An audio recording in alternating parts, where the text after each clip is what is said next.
आपने कहते हुए कई बार ढेर सारे लोगों को सुना होगा, लेकिन लगता है कि सीरियल में रानी का टाइम तो आ गया, because she is super excited about what she is doing. जी हाँ, झूमर पर जाकर चढ़ पड़ी हैं, यानी चढ़ गई हैं, लेकिन इसमें एक्साइटमेंट की क्या बात भाई। Actually she looks forward to doing all these stunts, तो उनका टाइम तो आ गया ना।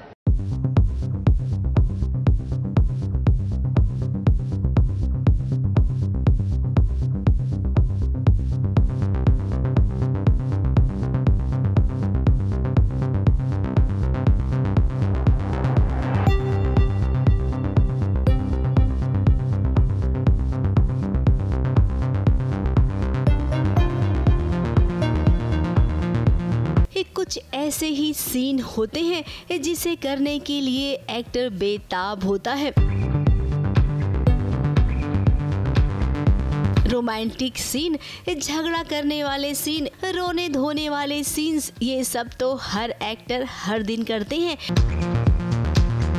लेकिन भाई कोई ऐसा सीन होता है जिस सीन को करने की चाह सब में होती है। आप सब भी देख लीजिए जरा ये वाला सीन, जब रानी से कहा गया कि उसे महल के इस बड़े वाले झूमर पर चढ़कर बैठना है।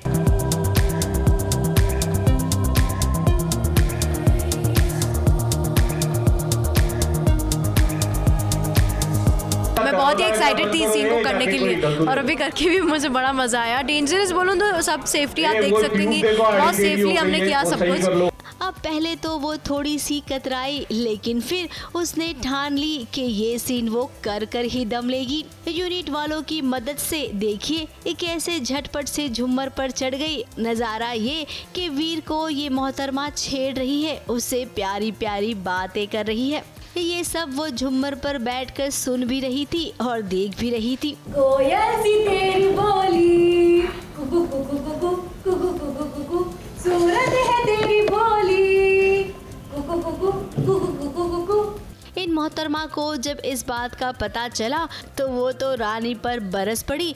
वीर बेचारा खड़े खड़े देख रहा था। रानी का यही है कि वो बहुत अलग करती है जो भी करती है, अगर उसे साफ सफाई भी करनी है बहुत अलग तरीके से करती है। तो वो चढ़ जाती है झूमर पे साफ करने के लिए और फिर राजेश्वरी जी आती है और उसे डांटती हैं।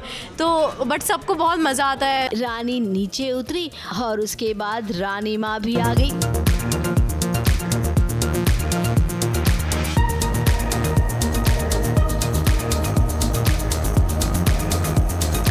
रानी माँ कितने स्ट्रिक्ट हैं ये तो सब जानते हैं। राजघराने के कुत्ते भी ज्यादा प्रेजेंटेबल रखते हैं। How dare you.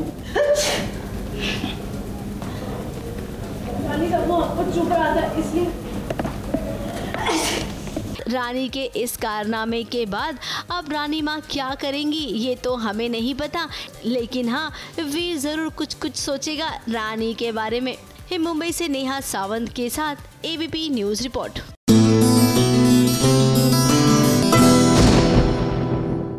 ये है एबीपी न्यूज, आपको रखे आगे।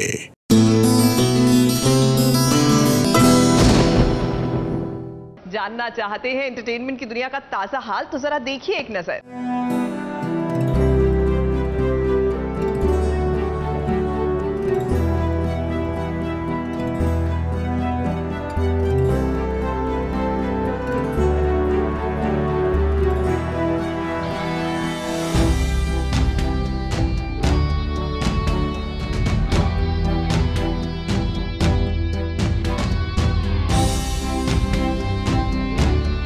एक सास बनना चाहती है दादी।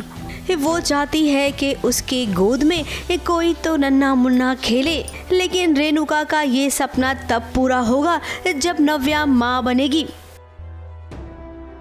अब कहानी में ये खुलासा तो हो गया है कि नव्या कभी माँ नहीं बन सकती है। इसीलिए तो रेणुका आज भगवान के सामने विनती करने आई है कि नव्या की गोद भर दो।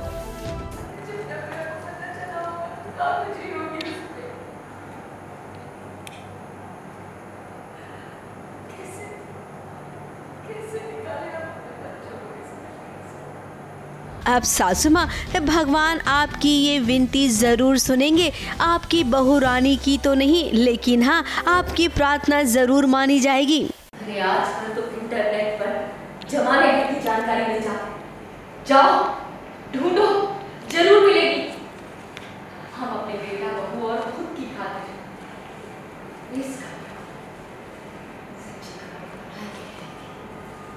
अलग बात है कि भगवान भी यहाँ पर थोड़ा सा ट्विस्ट कर देंगे और आगे चल के आपकी प्यारी बहू नव्या है ना, वो आपसे कुछ मांगने वाली है। और जैसा कि हमने अब तक सीरियल में देखा है, आप अपनी बहू रानी की कोई भी बात नहीं टालती हैं, तो ये बात भी नहीं टाल पाएंगी। आफ्टर ऑल घर के वारिस की बात जो है।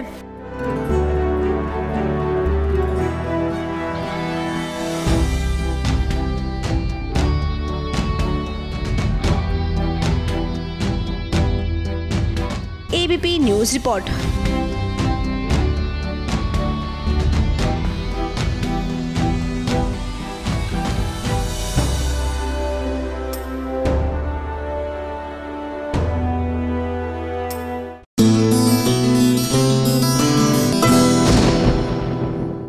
ये है एबीपी न्यूज, आपको रखे आगे।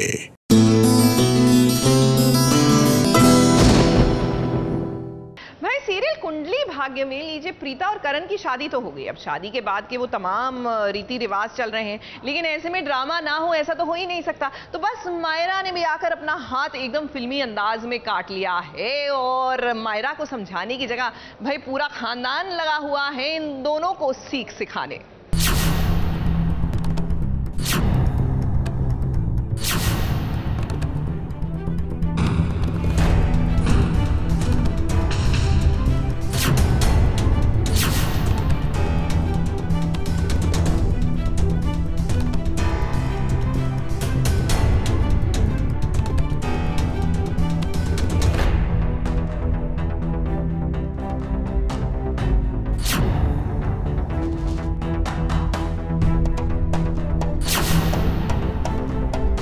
किसी ने कुछ सोच समझकर क्या सही बात कही है ना, जब घी सीधी उंगली से ना निकले तो उंगली टेढ़ी करनी पड़ती है।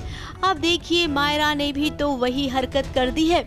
उसने सारे हथकंडे अपना लिए, फिर भी उसे करण नहीं मिला। प्रीता से वो करण को जुदा नहीं कर पाई और अब उसके पास कोई दूसरा रास्ता नहीं बचा था, तो उसने कितना बड़ा ड्रामा कर लिया।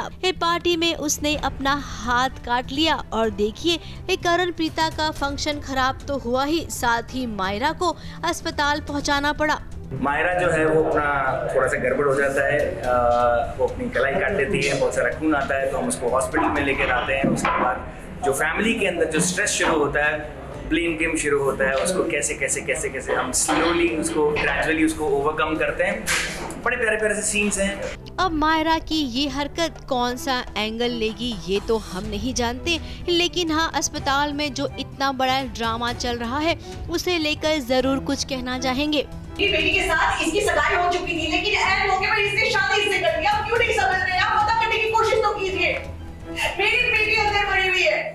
अब ये जो भी हुआ है ना, इसका पूरा बिल किसी और पर नहीं बल्कि प्रीता पर फटा है। मायरा की माँ सबके सामने प्रीता को कोस रही है। उसके सामने वजूद तक छीन लिया। कितनी खुश थी वो जब यहाँ पर आई थी तो मायरा ने सुसाइड करने की कोशिश की। She was depressed. मेरी मायरा डिप्रेस थी, जिसे डिप्रेशन का मतलब नहीं पता। उसे जाने की कोशिश की। Just because of you. और तो और करण के घर में से जो लोग मायरा को चाहते हैं वो भी प्रीता को ही भला बुरा बोल रही हैं। जब से ये प्रीता अरोड़ा हमारी लाइफ में आई, अपने साथ हर बार कोई ना कोई प्रॉब्लम है। वो प्लीज करण एक सेकंड, आप उनकी लैंग्वेज बोल रहे हो। एक मिनट का आज मायरा इस हाल में ना, उसकी वजह भी ये है। भाभी की ये हालत है वो भी इस लड़की की वजह से।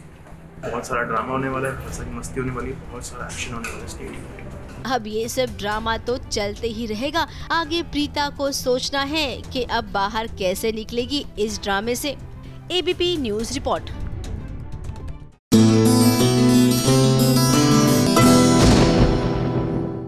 ये है एबीपी न्यूज, आपको रखे आगे।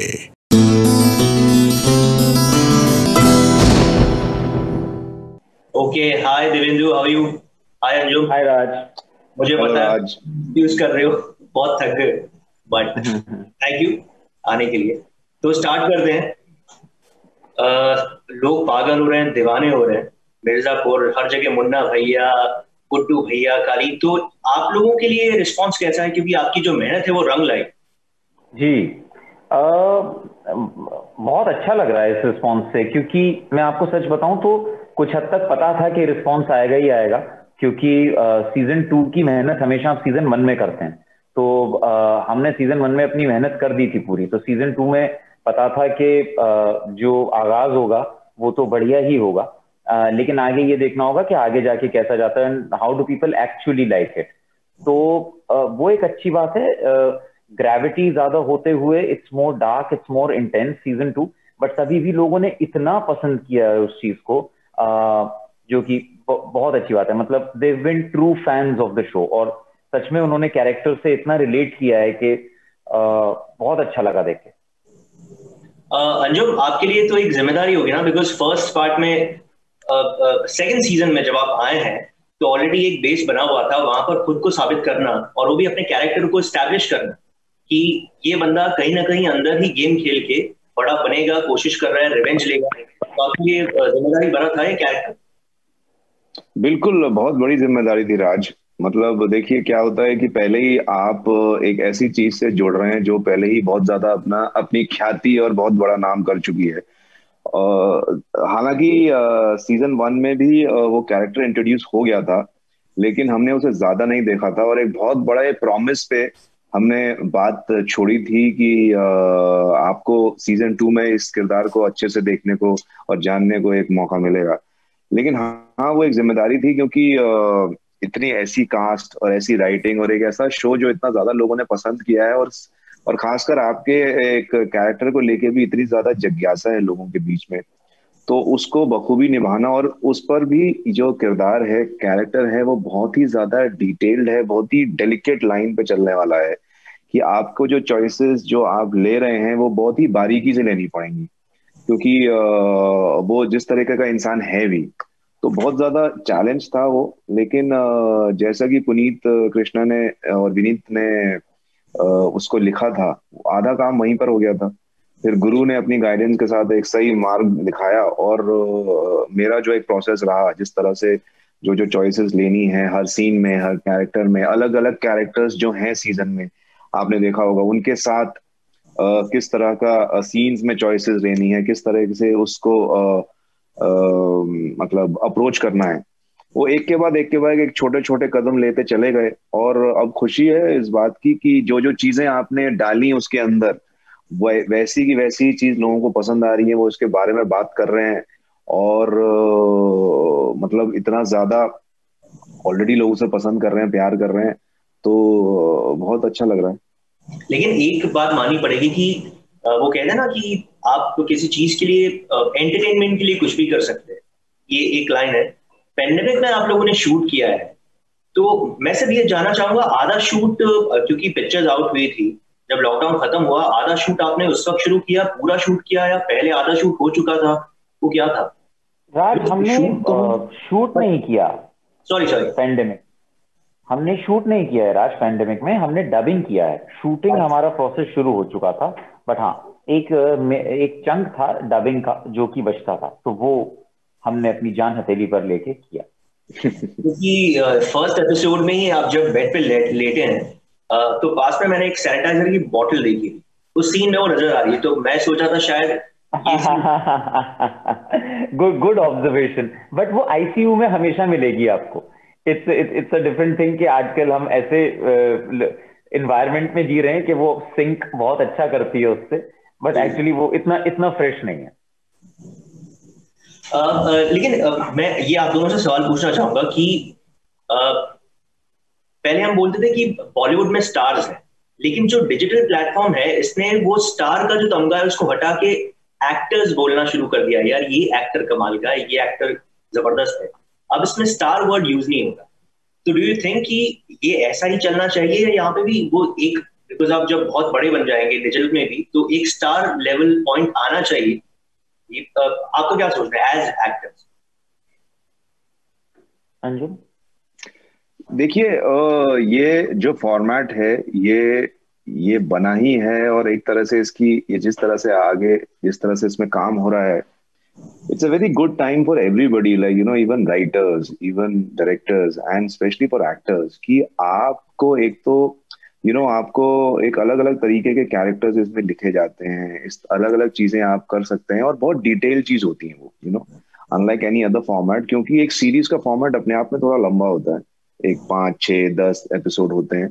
सो जो कैरेक्टर, फॉर एग्जाम्पल एक कैरेक्टर है तो उसकी एक जर्नी होती है, उसका एक ग्राफ होता है, उसका एक from point A to point B, उसकी पूरी एक उसकी यात्रा और जर्नी दिखाते हैं। तो आपके पास काफी टाइम होता है कि आप उसको अलग अलग तरीके से एक्सप्लोर कर सकें, अलग अलग चीजें उसमें ऐड कर सकें।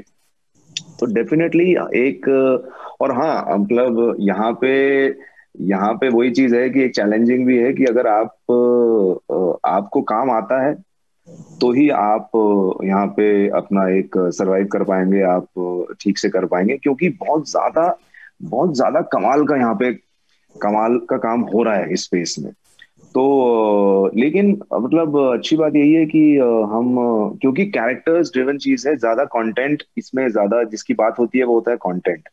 तो इसीलिए content is basically the king in this format, इसलिए उसकी ज्यादा बात होती है। और अच्छी बात है कि एक्टर्स की ही ज्यादा बात होती है, मतलब वो एक स्टार वाली चीज, देखिए वो एक इक्विटी और एक क्रेडिबिलिटी वाली बात है कि हम उसकी बात करते हैं। लेकिन ये जो फॉर्मेट है ये मेजरली काम करता है कंटेंट के ऊपर, वो कैरेक्टर्स के ऊपर। आप कैरेक्टर्स से बहुत ज्यादा रिलेट कर पाते हैं, रिलेट करते हैं ऑडियंस, और वो कैरेक्टर आपके साथ रहते हैं।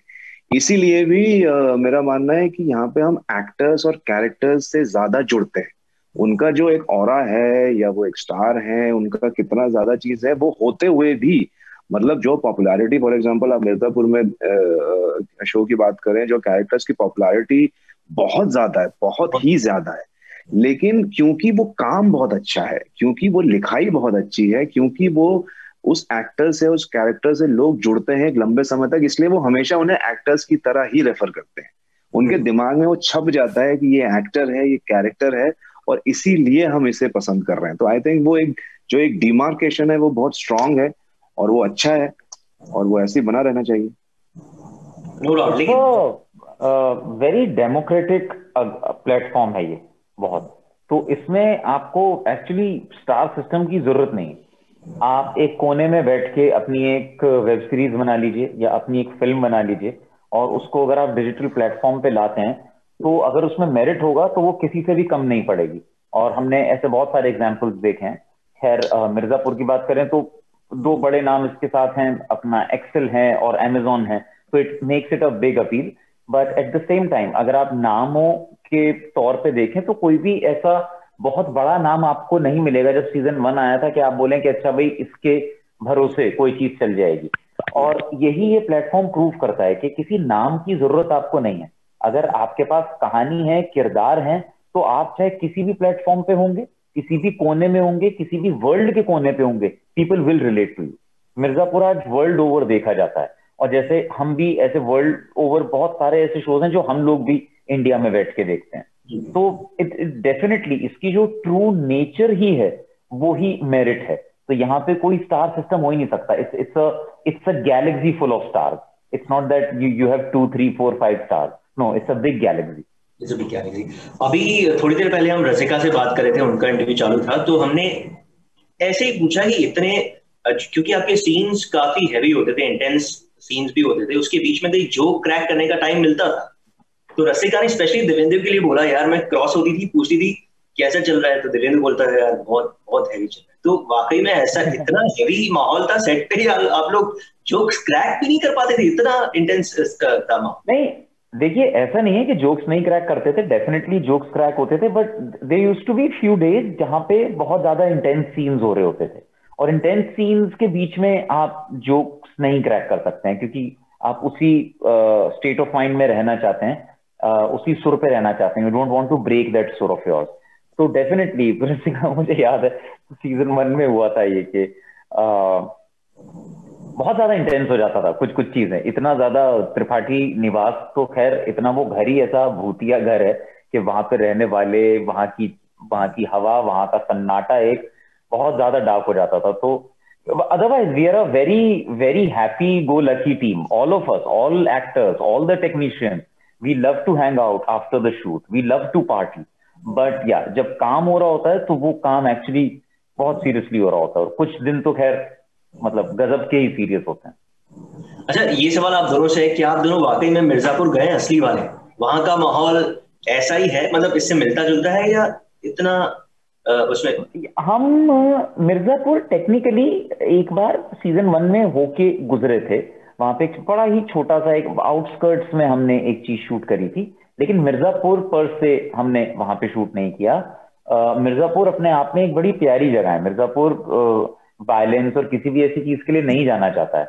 मिर्जापुर एक्चुअली कालीन के काम के लिए जाना जाता है, और सुना है कि बड़े अच्छे मीठे प्यारे लोग रहते हैं वहां पे। तो the fact that we have Mirzapur as a title, it's only because it's got a certain ring to it.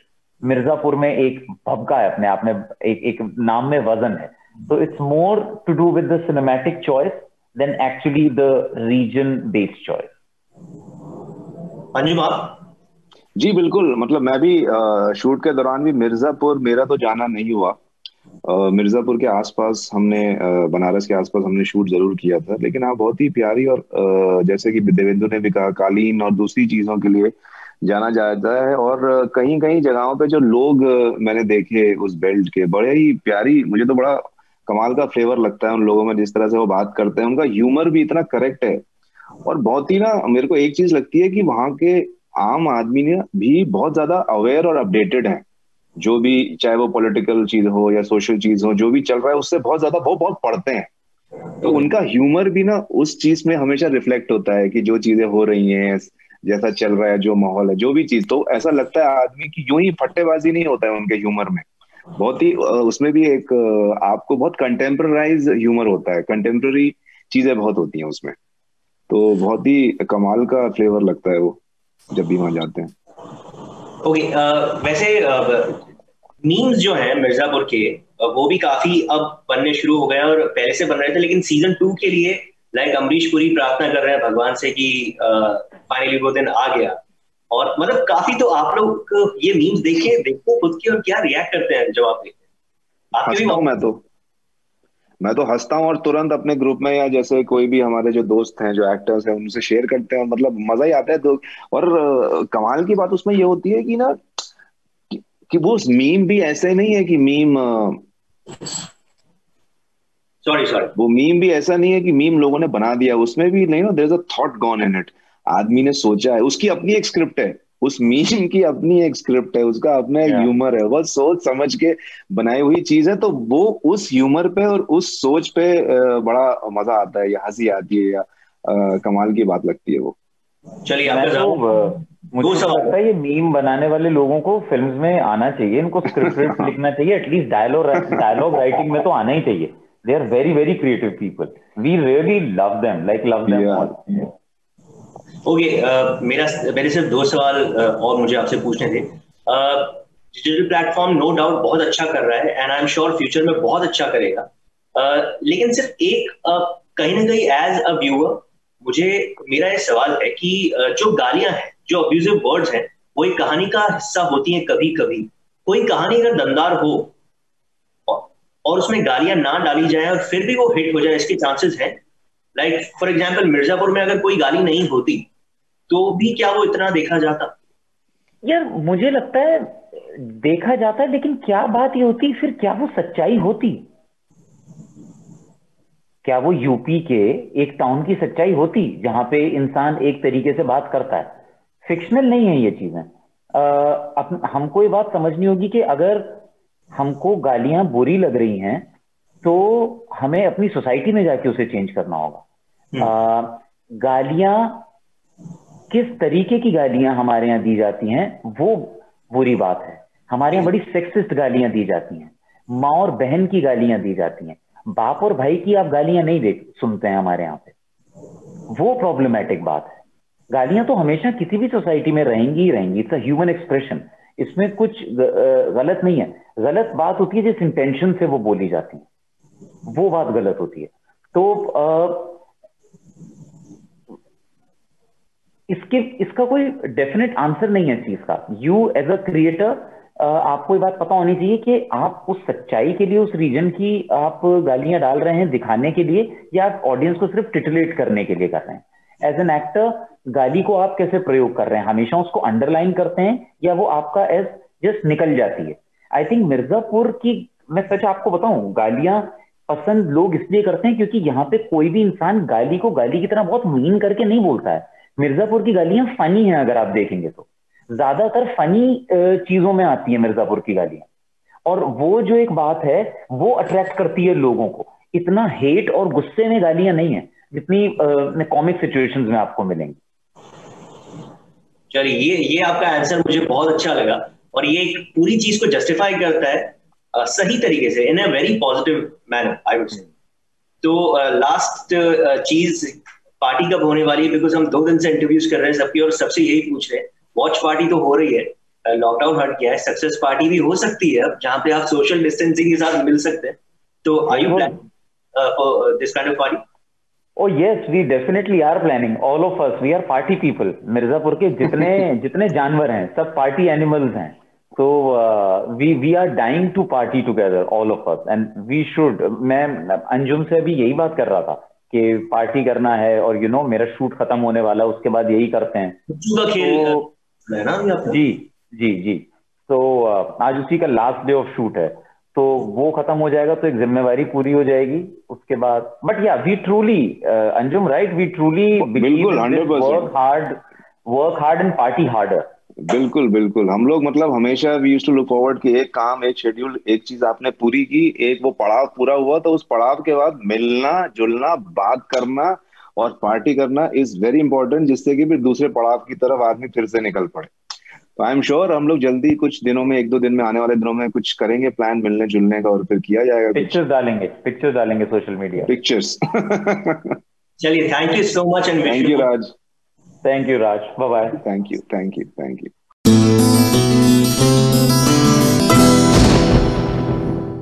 ये है एबीपी न्यूज, आपको रखे आगे।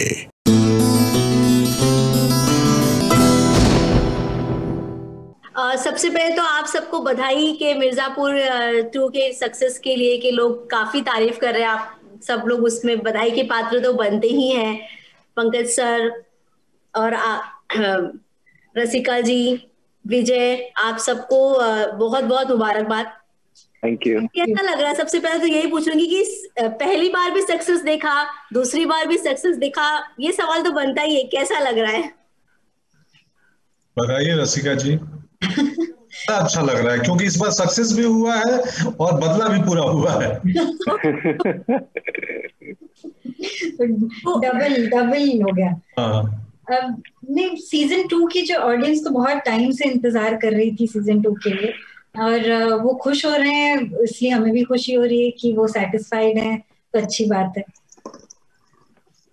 पंकज जी, नए सदस्य जुड़े हैं इस बार सीजन 2 में। सेट पर जब आप लोगों ने शूटिंग शुरू की सीजन 2 की, तो नए सदस्यों का वेलकम कैसे हुआ, ये जरूर जानना चाहेंगे। लकीली दुर्वही है कि नए सदस्यों में से सिर्फ मैं अपना अंजुम से मिला, जो शरद शुक्ला का रोल कर रहा है, और ईशा। बाकी मैं विजय से और वो प्रियांशु है, उन लोगों से मिला ही नहीं। तो ईशा के साथ बड़ा सुखद रहा, बहुत ही बढ़िया। हम पहले से जानते थे एक दूसरे को, हमने एक विज्ञापन फिल्म की थी पहले, और दूसरा कौन, शरद को भी मैं 10 साल से जानता हूँ, हम एक कॉलोनी में रहते थे। तो अंजुम शर्मा जो है, सो अच्छा रहा, बहुत बढ़िया रहा, बहुत ही बढ़िया।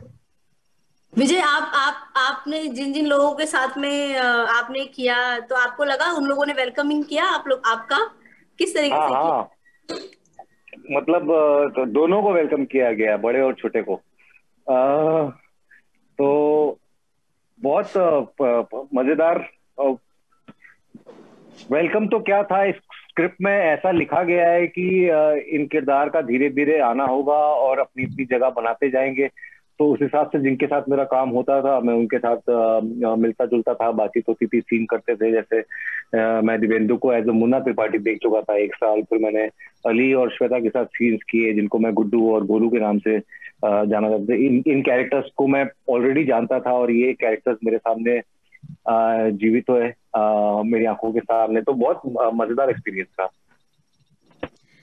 पंकज जी, सेट पर क्या आपको सब ऐसे मतलब कहते हैं ना कि एक सीनियर एक्टर के तौर पर देखता था, तो आपको ये चीज अच्छी लगती थी या कभी कभी लगता था यार क्यों मैं सीनियर, ऐसा कभी हुआ है?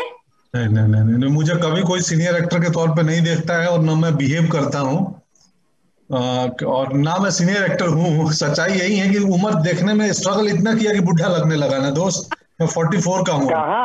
कहाँ नहीं नहीं, ऐसा कुछ नहीं है भाई। मैं सब हम मैक्सिमम लोग जैसे रसिका और हमने कुछ 2007 में किया था ना। हमने कब किया था यार पाउडर? 2009 पाउडर। 9 2009 हम ऑलमोस्ट सारे लोग जो मिर्जापुर में है ना, मुंबई में आसपास एक समय पे हम सब काम ढूंढ रहे थे। तो कहीं ना कहीं ऐड के ऑडिशन में, आराम नगर में, कभी ओसीवारा में, कभी अंधेरी वेस्ट के किसी फिल्म दफ्तर के बाहर हमने एक दूसरे को क्रॉस किया है। क्या सही बोल रहा हूँ ना? जी। सर हमने फिल्म की थी रंगरेज साथ में। अंग्रेज की थी हमने साथ में 2012। तो हम सब एक दूसरे को जानते हैं, क्रॉस किए हैं और लकीली इस प्रोजेक्ट ने हम सबको मिला दिया। तो रसिका मतलब इनसे रसिका जी से पूछूंगी कि आपकी तो एक लंबी एसोसिएशन रही है पंकज जी के साथ, तो आपको उनमें मतलब क्या कौन सी ऐसी चीज है जो आप मतलब आपको पहले जब आप मिली थी या साथ में आप लोग थे कि आप एक दिन मतलब एक लंबा रेस ये तय कर पाएंगे, आपको ऐसा सोचती थी इनके बारे में? मैं एक्चुअली पिछले इंटरव्यू में इस बात का मैंने जिक्र किया था कि पाउडर जब हमने ये शो एक साथ किया तो एक बहुत ही खूबसूरत सीन पंकज और मेरे बीच में था जो मुझे आज तक याद है। और जब आप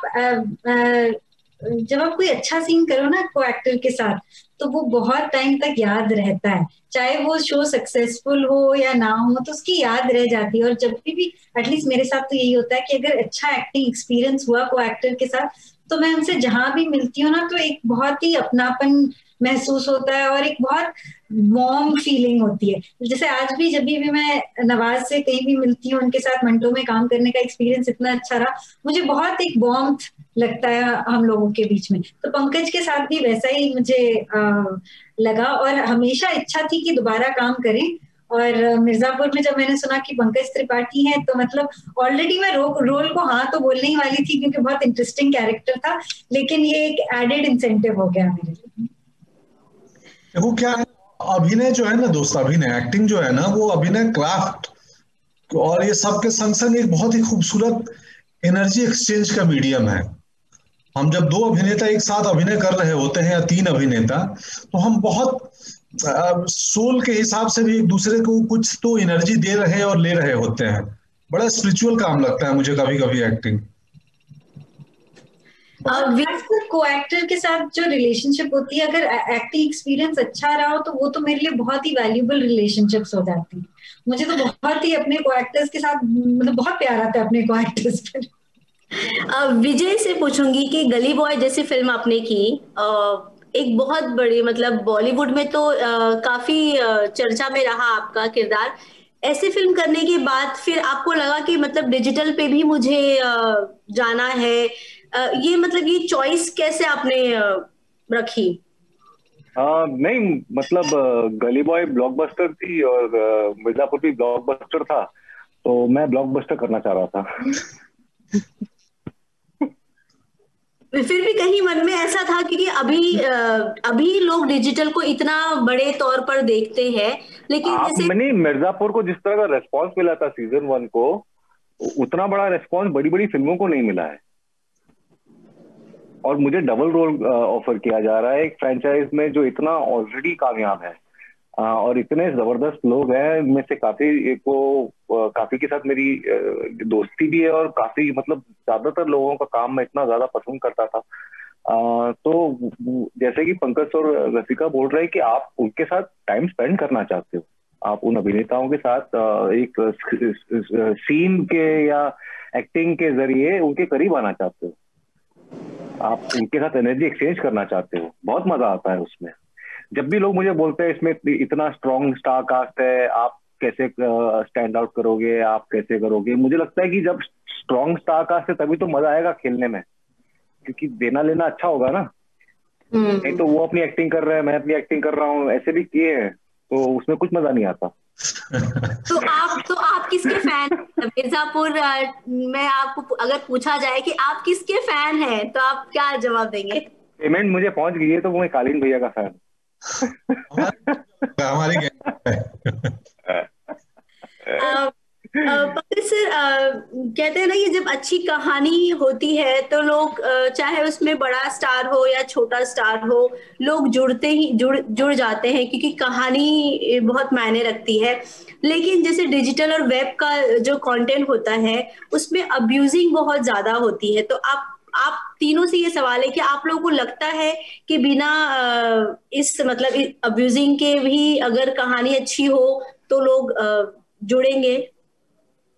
क्योंकि क्या होता है ना, फैमिली के जैसे मिर्जापुर इतनी चर्चा में है, अब फैमिली के लोग भी बोलते रहे अच्छा क्या है उसमें ऐसा, जरा हम लोग भी देखेंगे, जरा जैसे हम भी देखना चाहेंगे, जैसे भाभी है घर में, मम्मी है, लेकिन कहीं ना कहीं मन में एक थोड़ा सा रहता है यार इनको कैसे दिखाएं, या इनके या अकेले देख ले, इनके साथ बैठ के कैसे देखे। तो आप इस चीज को मानते हैं?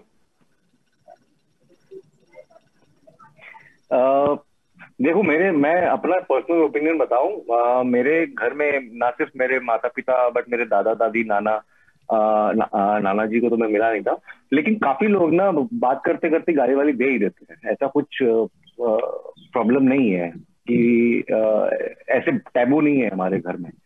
तो मैं तो पला बड़ा हूँ इस माहौल में, तो मुझे अगर ये कहानी बतानी है मेरे परिवार की, अगर मैं स्क्रिप्ट लिख रहा हूँ तो मैं गाली लिखूंगा उसमें, लेकिन जहां पर जरूरत नहीं है वहां पर नहीं होना चाहिए, ये मैं मानता हूँ।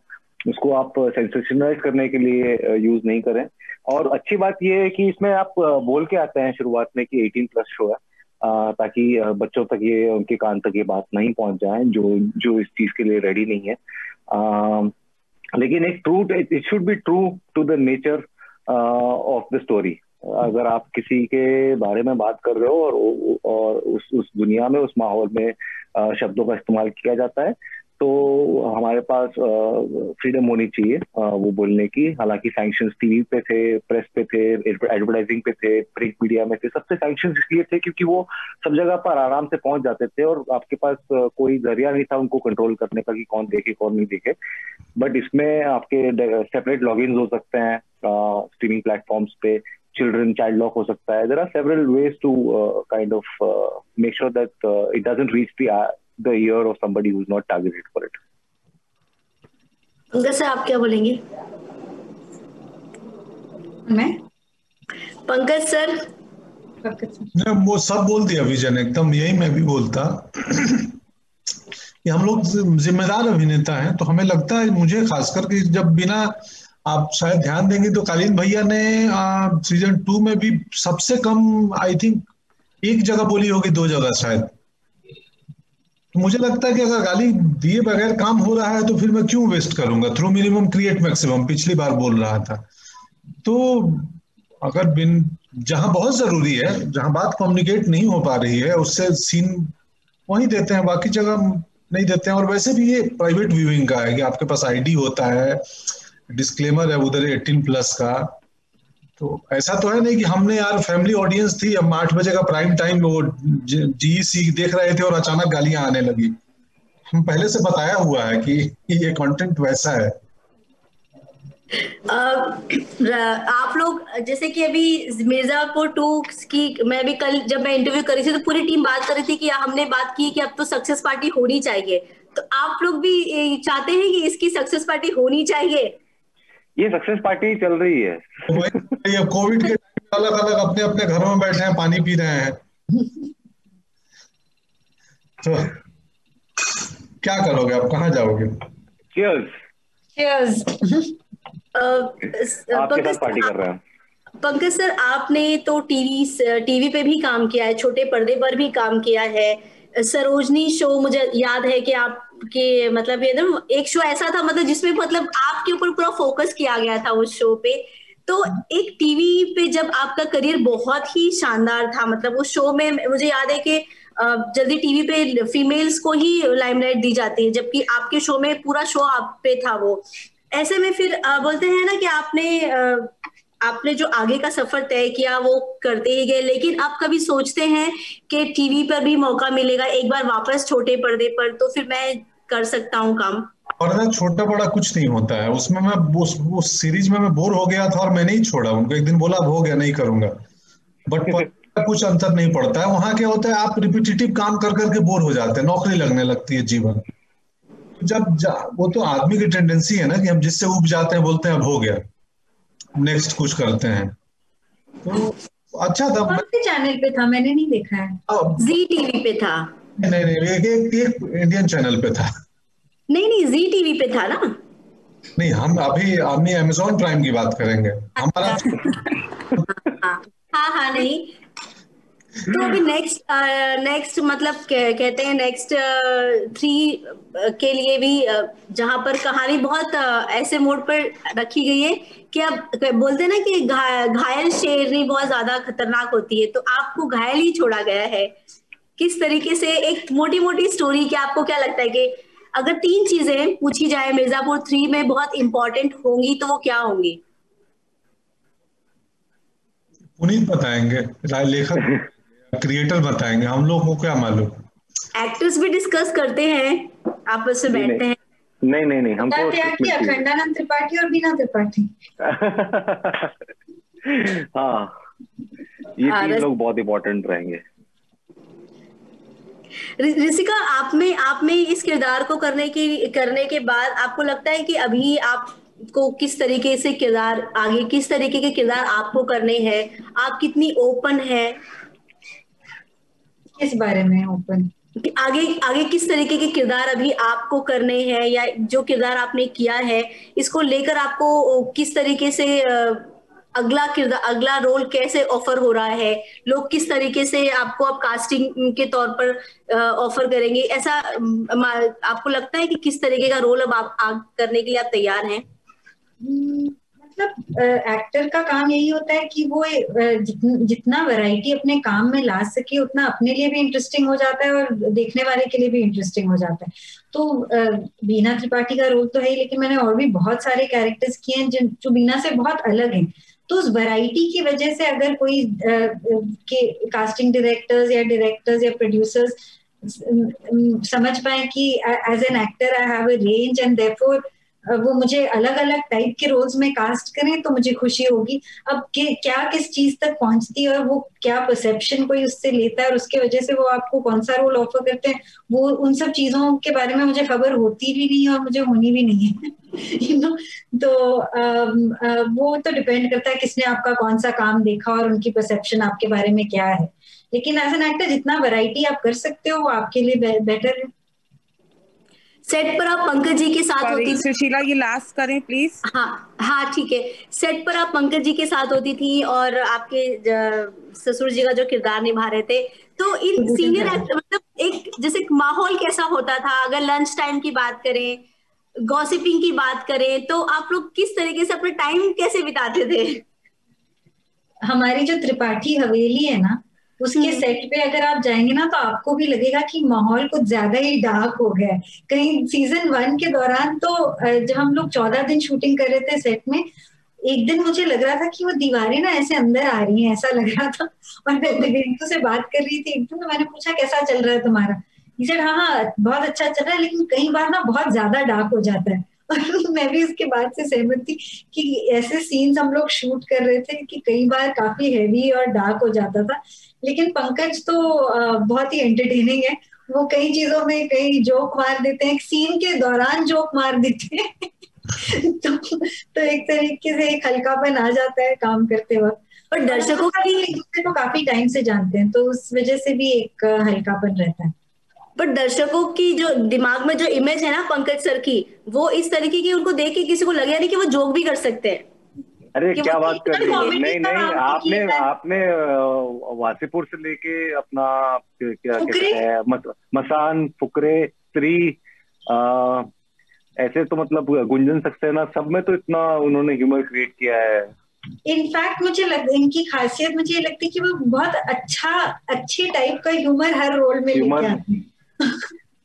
अभी भी वो अच्छे लिसनर की तरह सुन रहे हैं, वो सोच रहे हैं, सुन रहे हैं, मतलब तो मैं क्या बोलूं, सब बोल ही रहे हैं। तो काम हो रहा है अपना, बस चुप रहो। चलिए, आप सब लोगों को एक बार फिर से बहुत बहुत मुबारकबाद। फिर मिलेंगे, होप करते हैं कि आप लोगों की सक्सेस पार्टी ग्रैंड हो, जिसमें हमें भी मौका मिले आने का। हाँ यार, शुक्रिया, करवाते हैं ऐसा कुछ प्रबंध। नमस्ते। शुक्रिया, ख्याल रखें आप भी।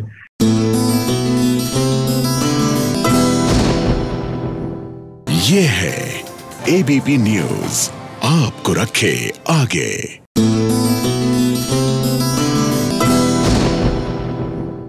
वैसे अब आपको पता है ना कि जल्द ही आने वाला है व्हाइट टाइगर। नहीं, हम एक्चुअल व्हाइट टाइगर की यानी पशु की बात नहीं कर रहे, लेकिन हम बात कर रहे हैं इस सीरीज की जिसमें राजकुमार राव के साथ प्रियंका चोपड़ा जोनस नजर आएंगी।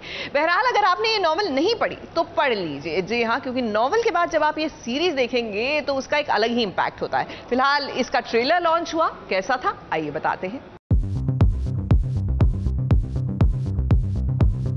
आ गया है द व्हाइट टाइगर का काफी इंटरेस्टिंग ट्रेलर। 2 मिनट 27 सेकंड के इस ट्रेलर को देखने से पहले अगर आपने अरविंद अडिगा का नॉवेल नहीं पढ़ा है तो आपको कम से कम 3 बार इस ट्रेलर को देखना पड़ेगा, और तब जाकर आप समझेंगे कि क्यों है इस कहानी का नाम द व्हाइट टाइगर। लेकिन चलिए, आपकी मुश्किल यहाँ आसान कर देते हैं और करते हैं इस ट्रेलर को डिकोड। एक कपल यानी कि प्रियंका चोपड़ा और राजकुमार राव NRIs हैं जो हिंदुस्तान आते हैं, और उनकी मुलाकात एक नौकर से होती है जो पूरे तन मन धन से अपने मालिक के लिए काम करना चाहता है। इनफैक्ट नौकर का सपना ही यही है कि वो ताउम्र अपने मालिकों के लिए काम करे और उनकी खूब सेवा करे। और यहाँ से कहानी बदल जाती है। धीरे धीरे नौकर, जिसे प्ले किया है आदर्श गौरव, उसे ये एहसास होता है कि कैसे समाज ने अपने फायदे के लिए एक बड़े तबके को ये सिखाया है कि वो सिर्फ लोगों की सेवा करने के लिए ही पैदा हुए हैं और सिर्फ काम करने के लिए ही बने हैं, और वो जिंदगी भर नौकर ही रहे तो अच्छा है। इसीलिए अमीर अमीर बनता है और गरीब गरीब ही रहता है। लेकिन उन करोड़ों खरबों गरीबों में से कोई एक पैदा होता है जो इस सोच को सबके लिए नहीं, सिर्फ और सिर्फ खुद के फायदे के लिए बदलता है, और वही होता है द व्हाइट टाइगर। प्रोमो देखकर आप समझ सकते हैं कि प्रियंका चोपड़ा और राजकुमार राव क्यों इतने पैसे वाले हैं, क्योंकि वो एक बुरे धंधे के बड़े व्यापारी हैं, और उसी धंधे को नौकर अपने फायदे के लिए अपनाकर नौकर से मालिक बनता है। वैसे इस ट्रेलर को देखकर फिल्म पैरासाइट की याद आती है, लेकिन इन दोनों फिल्मों में से असली व्हाइट टाइगर कौन है, ये ईरानियन अमेरिकन डायरेक्टर रहमान बहरानी की ये फिल्म देखकर जल्द ही पता चल जाएगा। राज दीक्षित, एबीपी न्यूज, मुंबई।